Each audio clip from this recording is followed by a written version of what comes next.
Hello and welcome to my channel. I'm Tiffany, a retired librarian turned homeschool mom. And in this video, we're going to be looking at this book. So this is The Children's Garden, Growing Food in the City. This is by Carole Lexa, I'm going to butcher this name, as I do, Schaefer, illustrated by Pierre Morgan. Please check the description for the correct spelling of the author's last name. I cannot pronounce things. This is normal. No, this channel, you're very, very familiar with me butchering names. Okay, moving on. So this is a cute little book. I've done something similar called Green is Green. That's sometime this month. I'm planning April of 2023 and April of 2022, so I have no idea where things are at. I'm in the middle of planning this month. So I don't know where things are at off the top of my head. So this is a cute little book. Talks about the children's garden. Obviously, this is a little bit of a suburb. Green is green. It's definitely in a city. So, but it's in a little neighborhood. It looks like it's next to a school or maybe apartment buildings, but it's a children's garden. So, and it shows them working in the garden, talking about a few different things, digging in the garden, the different tools they use, and kind of what you find in this children's garden. So again, it talks about the roots and the plants and the work they put in. There's not too many words. This is kind of a simple book. But they talk about the birds and talking to the birds and playing in the garden and the different fruits and vegetables that they eat. Cat in my lap here. I probably will post a bloopers video because this is a second shot because I forgot to plug my mic in because I had to let a cat in and then I was being harassed by one. So check out the bloopers video badly of me redoing this. But again, it talks about how hot it is and they're drinking water and being said there it's cool in the bean tents. You can see shoes and socks being taken off and they go cool off and take a rest inside the bean tent because they're pulling weeds and it's hot. And they talk about them gathering the vegetables and taking them home and saying goodbye to the sunflowers and showing the friendships of this children's garden and basically saying, come back or plant another one, be it a yard or a flower pot. So this is a very, very cute book. Again, it's definitely leaned toward the elementary and possibly lower elementary kind of preschool age. So I have a small child. It's 8 o'clock at night. This is a little late. Normally I stop at 8. But again, I had to redo this because cats and not plugging in my mic, and it sounds better with the mic. So, but again, this is a really definitely preschool, early elementary age. It's very good, along with Green is Green, to ask what is going on. So it's the type of book which has very little wording. Green is far less. But to ask children, particularly if you want to use this for the older elementary school age, what is going on? What do you see in this picture? What do you see the children's doing? What is this book kind of talking about? If you're planning on doing unit studies or planning to start a garden, I'm having this shot in April and, it's coming out in April, just a following year. Arbor Day is coming up big on trees. And yes, I've covered the Lorax. In fact, I've since bought the book. And yes, I covered the films. That was last year. So you can check that out on the archives.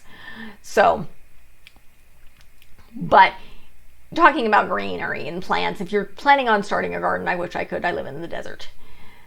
Things don't grow in Arizona, ever. My sister's mother-in-law, who was from North Carolina, can't grow things. She's a massively green thumb. She can't grow things in this state. It's very difficult to grow things in the middle of Arizona. It's hot and dry and sandy soil and no. And I have cats, so I can't grow things inside along with a toddler. So,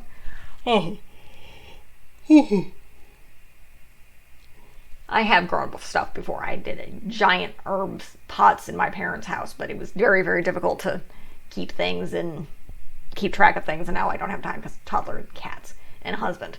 House to take care of, besides being a college student and working. But moving on. Great book. Good for gardening, good for Arbor Day, good for doing unit studies on gardening, good for cooperation. As you can see, it's very multicultural, so you have kids of all different colors and races and all sorts of things, so it's very great for that. And one of the other reasons I like these books is multiculturalism, showing people of all colors working together, particularly children. So that's the end of this video. Be sure to check out the channel. Again, I have a cat in my lap. I will have bloopers here because the last video had tons of cat. And if I pick her up, she'll bite me. So she's almost 13 and she'll be almost 14 by the time you guys see this. But be sure to check out the rest of the channel. I do children's books like this. Like I said, I have Green is Green that will be coming out this month. I'm doing a new rendition of The Secret Garden, which is a graphic novel.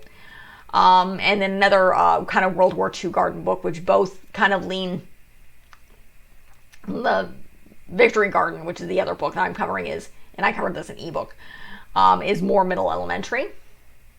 So, and I cover a wide range. I don't know what level the graphic novel is as of yet. I haven't fully looked at it. I have covered the actual Secret Garden, as well as I believe The Little Princess will be out by now. So I covered both those and the films. The Little Princess stuff is still working, so that would have come out. Oh. Early in 2023. The book is filmed, the film stuff is still wobbly. Working on that. If you want to know where I'm at in filming. But I also cover various book series. I have a couple going on right now, from Tamora Pierce, The Princess Diaries, The Guardians of Gung-Hool is coming this year. I have another Meg Cabot book series that's coming. I also do the Notebooks of a Middle School Princess, which is kind of a spin-off of The Princess Diaries. Yes, I covered both films. I just haven't done it yet. I covered the book series. Those are done. But the films haven't been covered yet because they're coming out early in 2023. This is April of 2022. By the time you guys see this, it will be covered. So you guys can check those out. I covered a darker book series called The Last Apprentice series by Joseph Delaney, which is why I ended up doing The Princess Diaries, because God, that thing got dark. So you can check those out if you're interested in more of the dark. I also did The Ranger's Apprentice by I can't remember the name of the author right now, but you can check that out. That came out in early 2022. A little bit of different formatting. I didn't cover that book by book just because of the way he sets up the series. So, but be sure to check that out. I cover a wide range of age range books. I do cover various films, from be they family films to more advanced documentary style thing. I do cover some YouTube videos, specifically just on educational stuff. Normally I don't do the fun stuff because I can find the fun stuff DVD wise. Trying to find stuff about people of color is not easy in the film range because they're just not really well represented, even by their own culture. You can check my ranting and raving on both the Remember the Titans and The Great Debaters. That would have come out February of 2021. I rant and rave about those. Denzel Washington is not very good at that. Trying to think if I've covered any other film of his lately. I may have. I cover a lot of films. But again, I do a wide variety of stuff on that video sense. I also do a couple of travel videos. Hopefully there'll be more. I'll have at least 4 up talking about our trips to Idaho, which is where my husband has family, and kind of our experiences there and things I've learned about traveling with a small child. One of which was still during the pandemic, because we did do that. We went to visit my husband's grandmother, who's in her late 90s, in 2021. We are planning on doing that later this summer in 2022. So those will be up as well. We're hoping to add to that. We're hoping for a trip to California this May, as well as various different attractions, and then more board game kind of fun educational stuff. I will add more serious curriculum stuff as my child gets older. But as of the shooting of this video, she is almost 3. So by the time you guys see this, she'll be nearly 4. So we're still working on it. We're still working in the play educational range. So we're getting there. So that is it. Be sure to like and subscribe, leave a positive comment, and if you have one, check out what I've got. Look forward to more. Thank you.